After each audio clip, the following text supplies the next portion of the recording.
Bismillahirrahmanirrahim. Nggih, malam hari ini bulan Maulid nggih, kita hormat bulan Maulid.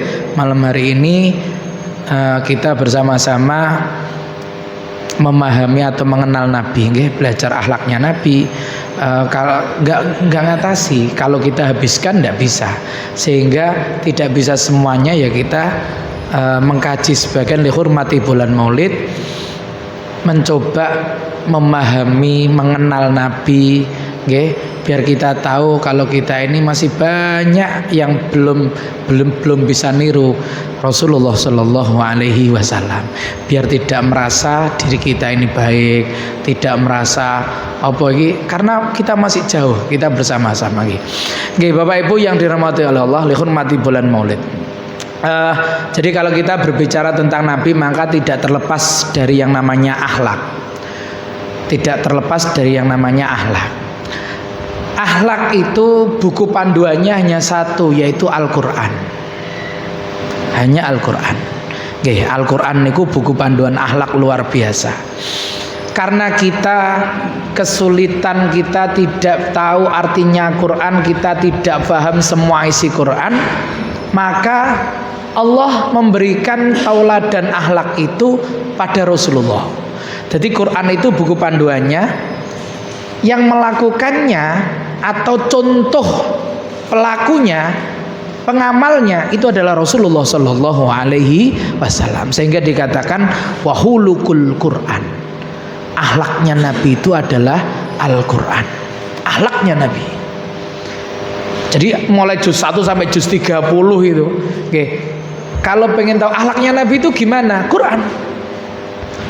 Kalau kita kesulitan memahami, tidak paham isi Quran, kemudian kita tidak mengetahui secara keseluruhan akhlaknya Nabi, kita belum tahu apa akhlaknya Nabi begini-begini, kita belum tahu, maka yakinlah semua kebaikan, semua amal baik itu sumbernya dari Rasulullah, dan Rasulullah bersumber dari Al-Quran.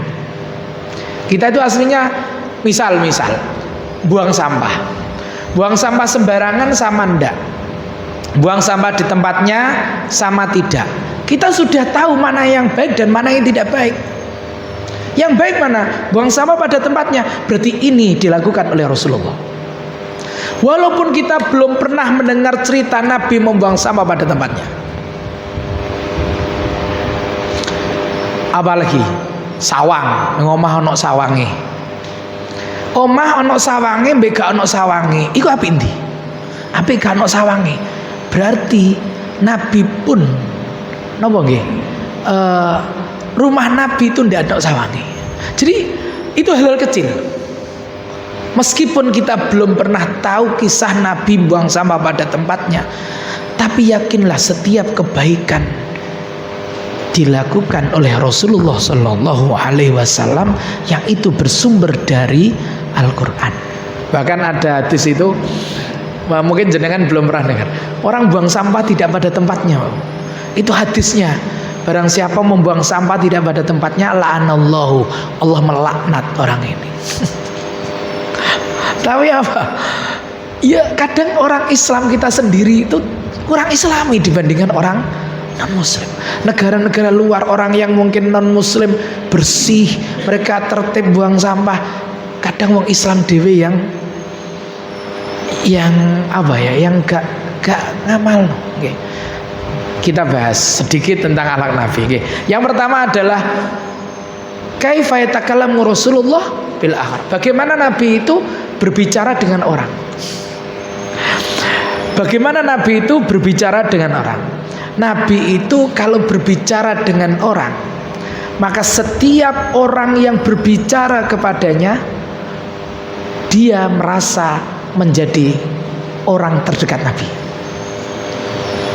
Jadi koyok besti, orang terbaik menurut Nabi, menurut dirinya, saking perhatiannya Nabi. Diriwayatkan oleh Amr bin As, beliau mengatakan, Setiap saya berbicara dengan Rasulullah sallallahu alaihi wasallam, yataqabbal wajhu. Ada An Amr bin As radhiyallahu ta'ala anhu qol, kana Rasulullah sallallahu alaihi wasallam yuqbilu biwajhihi wa hadithihi ala asrarul qaumi yatallafuhum bidzalik. Nabi itu setiap berbicara dengan orang itu beliau melihat wajahnya. Beliau melihat wajahnya, memandang wajahnya dengan seksama, sampai yang diajak berbicara itu mengira kalau saya ini adalah orang dekat Nabi. Saya ini orang paling baik menurut Nabi. Itu sampai perasaannya orang seperti itu. Jenengan tinggal, jenengan ngomong mbek tiang terus ditinggal HP-nan ngene. Ya napa? Nah. Ya Allah ngomong ambek terus pundi. Nggih, jadi diperhatikan wajahnya sesama. Nggih. Niku lak koyo seneng ngoten. Koyo seneng ya Allah merhatekno. Niku saya melihat ke guru saya sendiri itu Masya Allah. Nggih. Jadi kalau muridnya ngomong ngono, Syekh, Beb, badhe matur, langsung gimana? Langsung fokus wajahnya, fokus kepada yang bicara, tangannya taruh pundaknya. Gimana? Langsung fokus melihat wajah. Terus sampai saya muridnya ngerasa koyo ya Allah, aku ki paling murid kesayangan, murid sing disenengi, karena apa? Mewarisi, melakukan apa yang dilakukan Rasulullah Sallallahu Alaihi Wasallam. Itu bahkan ketika Jumatan gitu, dan saya tiru kalau saya tidak jadi imam. Jadi ketika Jumatan beliau itu saya perhatikan itu, misalnya khotibnya di sana, beliau menggeserkan badannya. Kemudian melihat khotibnya, tangannya begini. Jadi melihat khutbah, dia dilihat mana? Berarti napa nggih? Termasuk pengajian seperti ini. Fokus melihat, memperhatikan akhlak Rasulullah Sallallahu Alaihi Wasallam. Kita masih jauh. Kadang modal pengajian Maulid Nabi tapi dolanan HP. Podo wae sing jelas kok kadang yo gak ngalo gak ngidul. Harusnya Maulid Nabi itu yang ngisi Maulid Nabi, penceramah itu menunjukkan akhlak Nabi. Makanya kalau tidak siap mendengarkan tausiah apa pengajian Maulid Nabi, mending tidak usah berangkat. Kenapa? Karena menciderai akhlak Rasulullah Sallallahu Alaihi Wasallam. Oke, dengarkan walaupun kita sudah tahu materi itu. Jadi Nabi itu melihat dengan seksama, Masya Allah. Kemudian fakana yuqbilu biwajhihi wa hadisi alayya, kata Amr bin As. Beliau itu, saya pernah bicara sama Nabi dan beliau melihat wajahku, mendengarkan dengan seksama apa yang saya ucapkan. Hatta donantu, kata beliau, anna khairul qaum, anni sak temene ingsun khairul qaum, aku ki sing paling apik. Fakultu saking pedene Amr bin As iki, saking pedene lajeng ya Rasulullah, nggih, anna khairun Abu Bakar, saya atau Abu Bakar yang lebih baik menurutmu? Amr bin As itu sampai bertanya ke Nabi, bukan maksudnya apa nggih, bukan, beliau cuma ingin memastikan, bukan, beliau tahu derajatnya, tahu Sayyidina Abu Bakar itu mertua Nabi, tahu. Beliau mengatakan, ya Rasulullah, saya ataukah Abu Bakar yang baik menurutmu? Saya atau Abu Bakar yang paling baik menurutmu? Nabi jelas menjawab, qala Abu Bakar. Maksudnya bukan kok Amr As tidak tahu, bukan. Berarti kesimpulannya Nabi melakukan ini bukan hanya kepada sahabat terbaiknya, tapi kepada siapapun. Maksudnya pertanyaan ini tuh bukan membandingkan, tapi apakah Nabi itu melakukan ini hanya kepada orang baik saja, hanya kepada sahabat dekatnya saja? Dan Nabi menjawab Abu Bakar.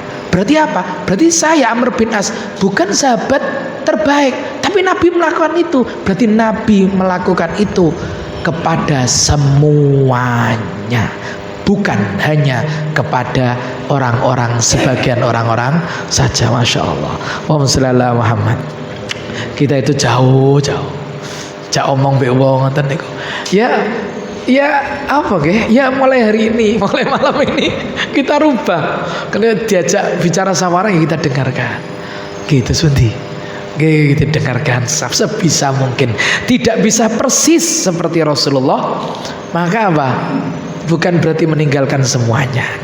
Kemudian yang kedua, akhlak Nabi. Beliau itu termasuk orang yang perhatian kalian sahabat. Sehingga biasa beliau ngaji jamaah ngoten niku ndak ada ditanyakan, mana si fulan, kenapa ndak hadir sholat? Maka nenek sakit jenengan lakoni. Kok gak ketok ya Pak iki? Ning ndi misale? Pak Suntari tunggu ndi? Tinggal. Kalau ndak ditanya, jadi kalau ada jamaah masjid yang ndak kelihatan, itu ditanya. Itu Rasulullah. Nah, ada sebuah cerita. Jadi suatu ketika suatu malam itu marbot Masjid Nabawi itu punya marbot sing bagian resik-resik wedok. Bukan hanya lampunya laki-laki, perempuan. Namanya Ummu Mihjan. Perempuan namanya Ummu Mihjan. Namanya Ummu Mihjan, beliau bersih-bersih, biasa bersih-bersih. Pagi itu Nabi sholat subuh, kemudian selesai sholat subuh ngumpul kados ngeten iki. Beliau menghadap ke para sahabat. Kemudian beliau bertanya, biasanya orang tahu takok. Malam itu dilalai, malam itu marbotna Masjid Ummu Mihjan ini kapundhut. Beliau meninggal dan langsung dimakamkan. Meninggalnya malam, langsung dimakamkan. Nabi tidak diberitahu. Sahabat baik, positif, jangan ganggu Nabi. Nabi istirahat. Wes ndak usah dikandani, langsung dikubur wae. Dikubur, prosesnya langsung dikubur. Nabi istirahat, tidak mau mengganggu Nabi. Kedua, toh hanya Ummu Mihjan, gak penting. Sahabat, gak penting. Itu sahabat. Begitu paginya, kemudian Nabi napa niki sholat subuh terus ngadep. Gak mboten biasanya takok mergane biasanya ketok Ummu Mihjan. Sak lewatan ngoten ketinggal. Iki gak ketok. Pagi itu Nabi tanya, di mana Ummu Mihjan? Kaget sahabat. Duh, Nabi mboten gak biasa takok-takok. Duh, bingung sahabat. Aina Ummu Mihjan? Mana Ummu Mihjan? Kemudian sahabat ada yang menyampaikan, ya Rasulullah mohon maaf. Ada apa? Tadi malam beliau meninggal. Nabi kaget. Radi nopo nggih, radi kecewa, gondop nggih, radi marah, rodok ngamuk. Tadi malam meninggal dan kami langsung memakamkannya tanpa memberitahukan jenengan karena takut ganggu istirahat jenengan dan kami merasa Ummu Mihjan ndak perlulah maksud jenengan menghadir pemakaman. Nabi marah. Kemudian Nabi langsung berdiri. Pagi itu yang biasanya ngaji, biasanya nyampaikan ayat, Nabi berdiri, antarkan aku ke kuburnya. Langsung ke kuburannya. Di sana Nabi ziarah, sholat di sana di kuburnya. Setelah itu Nabi kembali ke masjid. Kemudian Nabi mengatakan, tidak ada yang tidak penting. Tidak ada yang tidak penting. Tidak ada yang tidak penting. Semuanya kullukum kabeh kalian itu adalah penting. Nabi kecewa. Nabi kecewa karena apa? Karena tidak dikasih tahu. Makanya tolong nek wonten misale jamaah mriki ta napa sedo kula dikabari. Kula dikabari mbok menawa kula saged nderek takziah mbok menawa. Kadang gak dikabari, gak penting tat misalnya atau menapa. Saya itu pengen napa nggih sithik-sithik lah, sithik-sithik niru, sithik. Nabi kecewa. Tidak ada seorang pun yang tidak penting di dunia ini, apapun profesinya. Tidak ada yang bersih-bersih masjid, kotor masjidnya. Gak ono sing andan, gak ono wong budal, gak ono imam, gak ono sing nyupiri, gak ono makmum, gak ono sing kabeh penting. Bahkan orang yang berjaga di jalan raya itu apa sing nyebrang gak dikongkon niku apa jenenge ngoten niku? Gak ono sing nugas apa sing nyebrang-nyebrang ning perapatan ngoten niku lho. Napa niku? Napa namine? Triblet. Nggih, pokoke ngoten niku. Niku mboten nonton sing ngongkon. Tapi penting niku posisine. Semua posisi niku penting, semua profesi niku penting. Mulai polisi, mulai wis kabeh pegawai bank penting kabeh, gak ono sing gak penting. Inna akramakum indallah atqakum. Yang mulia itu adalah ketakwaan, bukan ngeris podo kabeh, Masya Allah Rasulullah. Nggih, niku kadang ya Allah hidup di zaman Nabi kita bisa kita bayangkan, ya Allah luar biasa. Nabi itu tidak pernah membeda-bedakan. Ane kadang napa nggih, kula teng pondok dhisik teng Khairun Nasami kadang ya sing rusak tukang resik-resik ngoten tak minta ngimami. Ayo ngimami, guru ngimami lho sanjenengan. Mboten, ayo padha wae. Kadang kita memang harus melawan kesombongan, kebesaran diri kita dengan mengecilkan diri kita. Ning ngono mah ono ana, "Cung, imami, Cung." Loh, Bapak mawon gak imami ayo. Hal terkecil. Terus kita harus misale, kula nate ngumbah sepeda motor dhewe ngarep pondok ngoten niku. Wonten tiang ta kula. Ustaz Gulib pun tinggi. Ustaz Gulib teng Lebet ngoten. Kula ngombas sepeda teng Lebet. Kula ngambil sepeda motor. Terus kula lewat Guri Lebet ngoten. Lho, jenengan nggih. Lah kok mboten diumbah santri. Mboten. Wong kula saged ngumbah dhewe ta umbah dhewe ya. Nyapu dhewe kula. Terus napa kadang memang kita itu harus melawan kebesaran kita. Sopo aku kita rendahkan diri kita supaya ndak mlete, supaya memandang orang iku kabeh wong niku penting, supaya tidak merasa napa nggih gawe ikilah. Akhlak berikutnya nggih. Nabi itu selalu membesarkan hati seseorang, gedekna hatine wong, nyenengno wong, tidak membuat tiang sing dugi teng Nabi niku kecewa. Jadi setiap orang yang mendatangi Nabi itu pasti bahagia. Selesainya bahagia, tidak mengecewakan gedekna hatine. Diriwayatkan termasuk seni hati nggih, membesarkan hati seseorang. Diriwayatkan Sayyidina Abdullah bin Auf. Nabi niku nate napa nggih? Nate dari Sayyidina Anas juga menceritakan Nabi pas Nabi ku mboten kok ning omah nganggur ngono dadi Rasulullah terus ning omah nganggur tengok-tengok omah. Mboten. Nabi nggih medal teng griya terus nggih. Nabi pas medal kemudian ngurus kota Madinah, bahwa apa yang dilakukan. Pokoknya Nabi nggih bergerak, ora ning omah tengok-tengok mboten. Nabi medal. Niku wonten tiang estri. Wonten tiang estri, wong tiang estri niki mesuwur ra digendeng. Mesuwur rodok gendeng, rodok lho nggih, rodok gendeng. Nggih, rodok gendeng. Perempuan ini tiba-tiba mendatangi Nabi. Sahabat panik, langsung marani. Hup, mau cara saiki ngono. Hup. Pe opo nggih, pe opo? Saya mau bertemu Nabi. Nabi tahu. Nabi pireng dari jauh, Nabi kelihatan dan meletakkan alatnya. Kemudian lepaskan Anda, Mbak. Sini ta'al. Dan Nabi menyampaikan, perempuan ini mengatakan, inni ilaikal hajah, saya punya keperluan padamu ya Muhammad. Nyelai Muhammad rotok kira.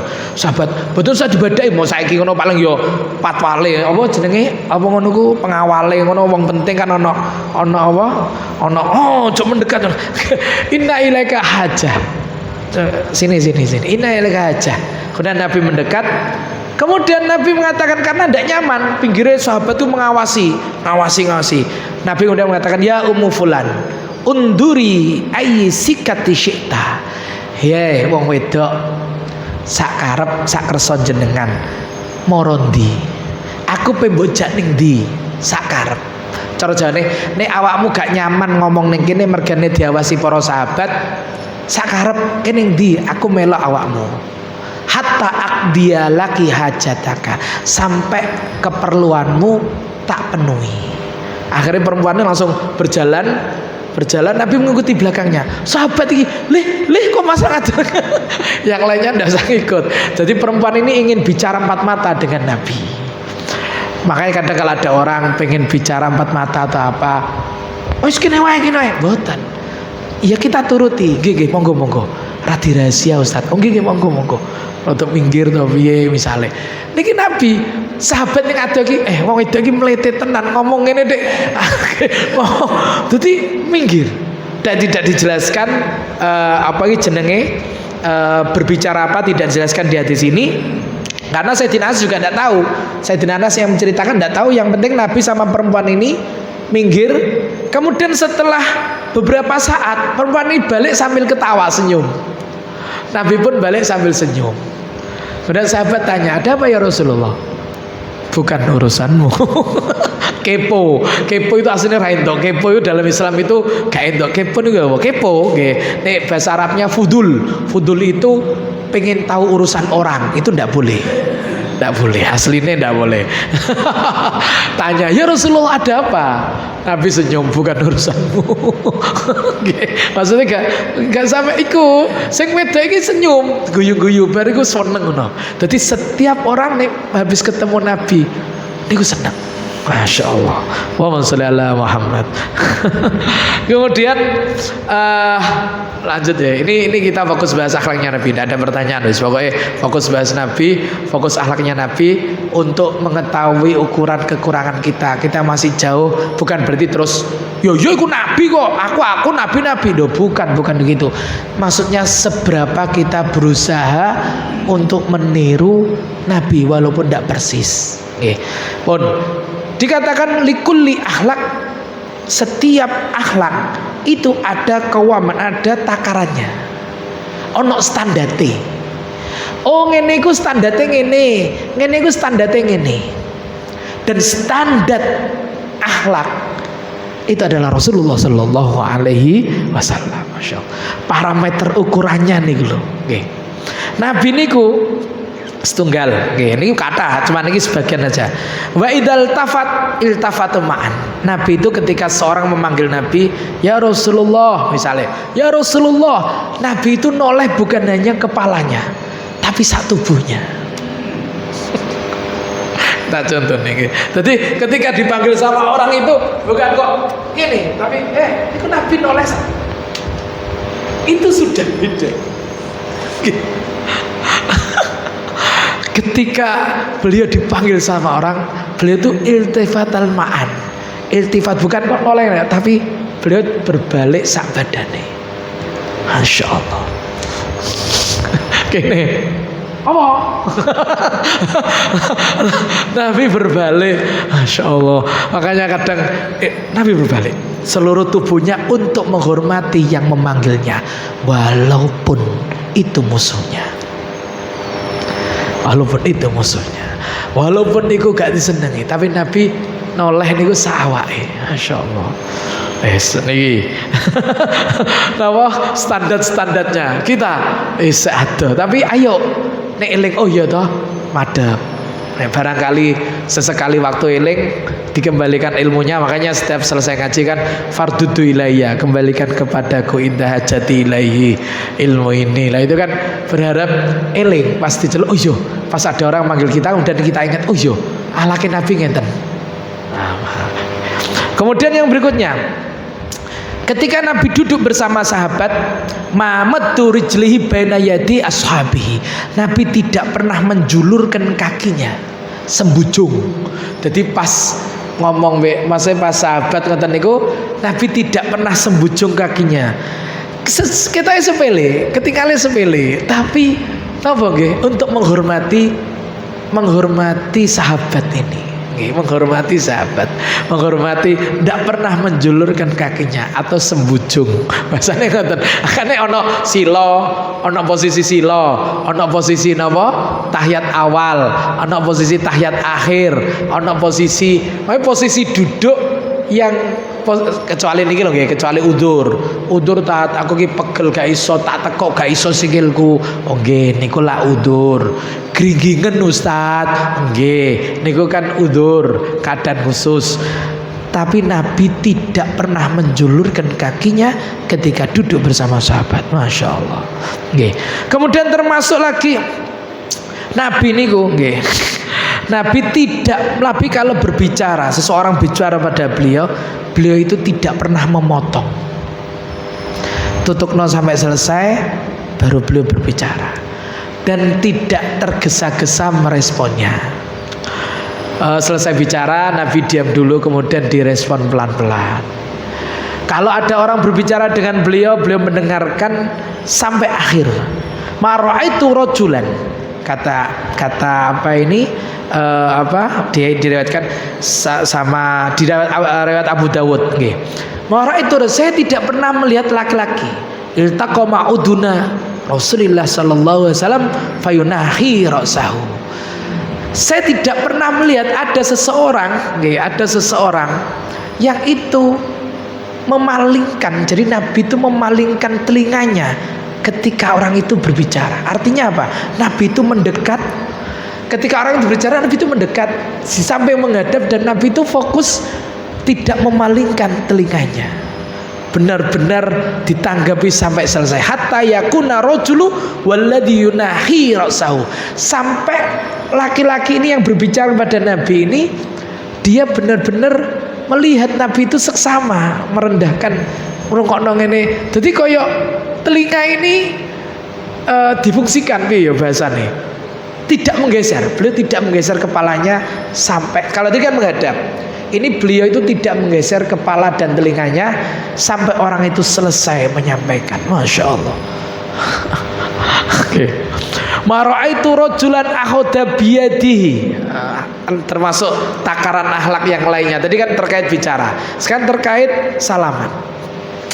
Mara'aitu rajulan akhadha biyadihi. Saya tidak pernah melihat seseorang, maksudnya selain Nabi, yang dia itu salaman fatarakau yadau, kemudian melepaskan. Hatta yakuna rajulu walladhi yada'u yadah.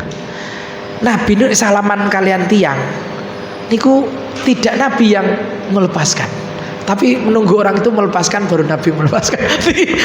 Jadi salaman mbek tiang niku, salaman mbek tiang niku, salaman mbek tiang Nabi. Di riwayat lain itu Nabi mengatakan salaman itu bukan begini, tapi masih dua tangan ini. Bukan begini sana.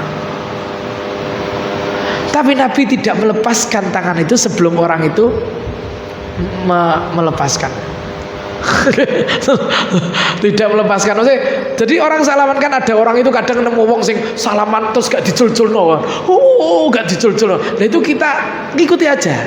Jangan sampai kita gerah terus nopo pengen ndang ngeculno gitu. Nah, artinya kalau ketemu sama orang ya, dia terus model salamannya itu cek terus suwi dia ndrok misalnya, itu kita ngikuti aja, jangan melepaskan tangan kita. Saat engko nek aku ngono, kancaku ngono, ambek B padha mau ngucul-nguculne. Nggih, kalau ada yang paham mungkin, iya, saya mengamalkan. Teman saya si A sama si B padha ngerti niki, kemudian mau cul-culan. Kisik sing ngeculo, mau kisik akhirnya gak cul-culan. Maksudnya niku nek ngajak. Ketika Nabi bersalaman, ketika Nabi bersalaman sama tiang, kok diajak bersalaman sama tiang, yang ngajak ini dia yang melepaskan dulu. Paham gak maksudnya? Saya ngajak salaman itu. Kan Nabi ketemu sama orang itu langsung salaman dengan Nabi. Berarti yang ngajak orang itu, maka Nabi tidak melepaskan dulu. Untuk menghormati orang yang ngajak salaman. Tapi kalau yang ngajak Nabi, Nabi ngajak salaman, ya Nabi yang melepaskan dulu. Niku standar akhlak, masya Allah. Kemudian Nabi itu guru terbaik. Dikisahkan ada Muawiyah bin Hakam, lucu, cerita lucu. Sahabat yo ono lucune. Sahabat itu yo ampun di maknane sahabat itu tegang kabeh mboten. Iki kados kita-kita ne kadang yo guyon kadang ngene. Lah, suatu ketika ada di tengah-tengah salat nggih, Muawiyah bin Hakam As-Sulaim itu punya kenangan lucu. Di tengah-tengah salat itu ada sahabat yang bersin. Muawiyah spontan, sahabat ini refleks mengatakan, alhamdulillah. Tengah-tengah sholat gebres, alhamdulillah. Muawiyah spontan jawab yarhamukumullah. Jawab yarhamukumullah. Niki sholat bersama Nabi loh, Nabi tengah ceng, sahabat sholat, ono sing gebres, Asik, alhamdulillah. Muawiyah pinggirin jawab yarhamukumullah. Kan nek wonten wong gebres niku kita jawab yarhamukumullah. Sing gebres jawabe terus ndi? Alhamdulillah. Kemudian kita jawab yarhamukumullah. Kemudian jawab yahdikumullah. Oke. Terus kita jawab. Jadi jawab-jawaban Masya Allah. Artinya ketika dia alhamdulillah, ini didoakan. Perintahnya Nabi itu doakanlah orang yang mendoakan dirimu, sehingga dia doakan. Terus kita jawab, ya wis gak usah rabar ngobalan. Kan alhamdulillah, hasik alhamdulillah. Gitu. Pak Yusuf misalnya jawab yarhamukumullah. Kan doa kula. Jadi saya harus doakan yahdikumullah. Apakah doakan lagi? Dah, wis cukup itu. Jadi, nah ini terjadi di sholat. Oke, terjadi para sahabat melototi. Oh, sahabat tengah-tengah sholat. Jadi sahabat tengah-tengah sholat terus melototi Muawiyah. Muawiyah, duh, kok do ngawasi aku iki? Do ngawasi aku. Mat spontan Muawiyah niki. Wasluk amiyah. Waslukil umiyah. Lha opo melototi aku? Basa ini bahasa apa pasar, bahasa Arab pasar. Ngapain kalian melototi aku? Tambah rame sholatnya. Loh, wasluk amiyah. Wasluk amiyah. Kenapa ngawasi aku? Salah tak aku? Dene yarhamukumullah aku jawab ya yarhamukumullah. Kok ngawasi aku? Kalau ana sahabat sing nepuk paha. Nepuk paha dekne. Ngingatno nek sedang sholat. Nggih, wis pun akhirnya terhenti, kemudian sholat salam Nabi. Lucu wong zamane Nabi sholat sahabat yo ngono nek diplototi bareng diawasi. Tapi biasalah kita ana wong sholat terus ke aneh di tengah kan kita spontan ngawasi. Ternyata itu juga pernah terjadi pada sahabat. Kemudian sahabat wis mari ki diamuk kabeh iki mbek Rasulullah iki. Diamuk kabeh iki mari ki. Tenan Nabi assalamualaikum warahmatullahi wabarakatuh. Nabi balik badannya. Sret. Iku Muawiyah wis pasrah, wis meneng, wis melungker pokoke. Wah iki. Apa yang dikatakan Nabi? Nabi diam. Kemudian tidak nasihati apa-apa. Sampai selesai wiridan, kemudian Muawiyah mengatakan, "Mara'aitu mu'alliman." Saya tidak pernah melihat seorang pengajar, seorang guru sebelumnya atau sesudahnya, pokoknya yang ahsanu ta'liman minhu. Mara'aitu mu'alliman qablahu wala ba'dahu ahsana ta'liman minhu. Saya belum pernah melihat guru yang lebih baik ngajarnya seperti Rasulullah. Masya Allah. Wallah, kata Muawiyah ini, maka harani Nabi tidak membentakku, wala dorobani tidak memukulku, wala syatamani dan tidak mencaciku. Nabi itu jadi guru, tidak pernah bentak, tidak pernah mukul, tidak pernah mencaci kita. Jadi orang tua. Jadi wong tua sing apik iku sing ora tau bentak anake. Sing ora tau mukul anake, sing ora tau mencaci anakku. Artinya ada yang Ustaz, berarti anakku ini tak jarno wae, gak tak amo. Aku niru Nabi kok tak tok anakku anake nuwakal jarno wae. Aku niru Nabi. Mboten wonten konsepe. Makanya pentingnya belajar. Pentingnya zaman dulu beda dengan zaman sekarang. Nek wong tua model koyo ngene wassalam. Saya sering menyampaikan jangan pernah memarahi anak. Jangan pernah memukul anak, jangan pernah mencaci anak. Saya setuju, sepakat, dan saya lakukan sampai sekarang di dalam hati. Silahkan orang tua marah kepada anak, guru marah kepada muridnya, tapi dohir saja. Ini bahasanya bermain peran, etok-etok ngamuk, supaya gak disepelekno. Tapi jangan pernah marah di dalam hati.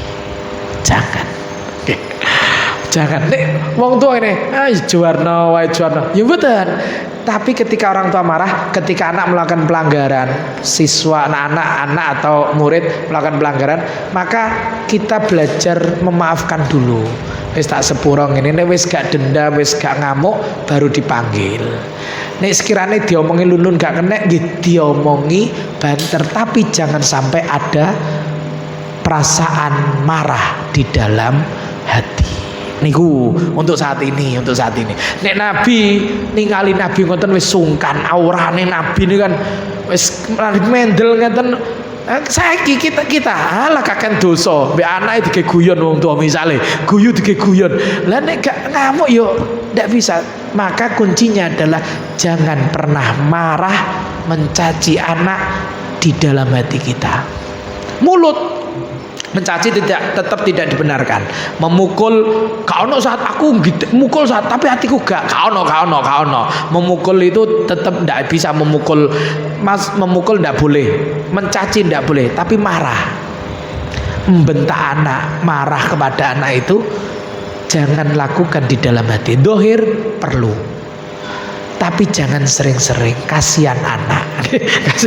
Lajeng Nabi mengatakan inna hadhi sholah la yasluhu fiha sayun min kalamin nas. Nabi namung nyampe nonton orang kata Nabi namung inna hadis sholat, sesungguhnya sholat ini la yasluhu, tidak layak, tidak pantas, fiha di dalam sholat itu syai'un, sesuatu min kalamin nas, dari ucapan manusia. Berarti mboten angsal nggih kok gebres alhamdulillah jenengan mboten saya jawab sing alhamdulillah niki ndak apa-apa. Kan alhamdulillah tidak apa-apa, bilang alhamdulillah dalam sholat kan tidak apa-apa, alhamdulillahirabbil alamin kan tidak apa-apa, Fatihah gebres alhamdulillah jenengan betul saya jawab yarhamukumullah. Kok ceritanya Muawiyah ini terulang lagi kok. Kata Nabi inna hadis sholah la yasluhu fiha, di dalam sholat itu sayun min kalamin nas, ucapan manusia. Nabi hanya mengatakan demikian karena innama huwa tasbih, sholat itu di dalamnya tasbih wa takbir wa qiraatul Quran. Nah, jadi berdialog kepada Allah. Salat itu kita sedang berdialog kepada Allah. Maka jangan mencampuri ketika kita berdialog dengan Allah, jangan mencampuri omongan manusia. Nabi namung sanjang ngoten. Tapi sepindah malih niku Nabi. Sehingga sahabat napa niki nggih tobe jauh, pokoknya jauh kita. Oke. Ini nama huwas tasbih. Salat itu hubungan kita dengan Allah, kita memuji Allah, membesarkan Allah, membaca Quran. Oke. Jangan ngomong yang lainnya. Masya Allah. Punisa. Ya Allah. Oke. Kuada nggih, kita tidak akan selesai membahas akhlak Nabi, tidak akan selesai. Oke. Di bulan Maulid ini wis kurangi ngurungokno berita-berita sing nggarai apa kita emosi dan sebagainya nggih. Wis pokoke jenengan kurangi, perbanyaklah mendengarkan kisah Nabi, cari jenengan ketik di YouTube Nabi, bagaimana akhlak Nabi, gimana belajar. Maksudnya kita mengenal Nabi, baca buku, baca sirah Nabi supaya kita lebih kenal lagi dengan Nabi kita, Nabi Muhammad Sallallahu Alaihi Wasallam. Ini tasik kata, cuma sekali lagi tidak akan selesai menceritakan Nabi. Oke, karena Nabi usia 63 tahun, jadi Nabi 23 tahun. Sebelum jadi Nabi pun akhlak Nabi sudah Masya Allah, tidak akan selesai. Sehingga yang perlu kita yakini, setiap kebaikan pasti pernah dilakukan Rasulullah Sallallahu Alaihi Wasallam. Kita bisa membedakan sing api endi. Oh ngene iki mbek ngene iki api ngene, berarti Nabi juga begini. Oh ngene ngomong tadi, ngomong nyemak ambek oga api nyemak, oh berarti Nabi melakukannya, dan seterusnya. Itu yang kita yakini, sumbernya dari Nabi dan sumber Nabi dari Al-Quran. Mudah-mudahan dengan apa dengan kita hormat Maulid malam hari ini, dengan adanya bulan Maulid tahun ini, jenengan manfaatkan untuk mencari tahu akhlak Nabi, kisah-kisah Nabi. Mudah-mudahan kita, akhlak kita atau pribadi kita bisa lebih baik, tambah baik, meniru Nabi titik-titik, supaya ketika kita wafat nanti prosentase ittiba meniru Nabi lumayan nambah. Sesungguhnya peringatan Maulid itu tidak hanya membaca solawat, gebyar rame-ramean. Peringatan Maulid itu tujuannya adalah ittiba, mengikuti Nabi Muhammad Sallallahu Alaihi Wasallam. Samratul Maulid, buah daripada peringatan Maulid, harapannya para ulama itu adalah kita meniru Nabi Muhammad Sallallahu Alaihi Wasallam, bukan hanya gebiarnya saja. Mudah-mudahan sedikit ini mengingatkan kepada saya, pada kita semuanya, keberkahan berapa saat ini mudah-mudahan menjadikan kita nanti bisa berkumpul dengan baginda Rasulullah sallallahu alaihi wasallam. Amin Allahumma amin. Yang terakhir kula nyuwun pamit nggih, insyaallah Selasa ngajeng nggih, Selasa ngajeng Rebo sebelum subuh nggih, dini hari kula berangkat umroh nggih. Dadi Selasa depan saya berangkat umroh, dadi sampeyan September awal kula mboten saged nggih.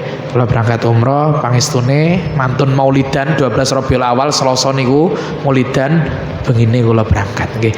Napa nyuwun pangestune, nyuwun dongane mugi paringi lancar, pangiraman sedaya. Mungkin teng mriku jenengan gantian kula dongake, mugi-mugi perjalanan kula niki beto dongane jenengan sedaya kemawon niki ngawal jamaah, mugi-mugi diridani Gusti Allah. Amin Allahumma amin.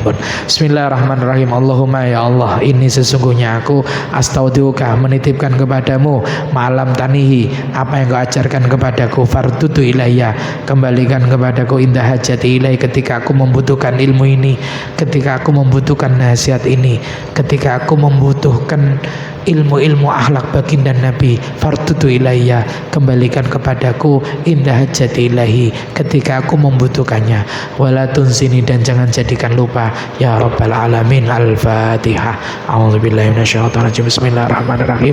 Alhamdulillahirabbil alamin arrahmanirrahim maliki yaumiddin iyyaka na'budu wa iyyaka nasta'in ihdinas siratal mustaqim siratal ladzina an'amta 'alaihim ghairil maghdubi 'alaihim waladdallin. Rabbighfirli wa liwalidayya walil mu'minin amin. Wallahul a'lam. Assalamualaikum warahmatullahi wabarakatuh.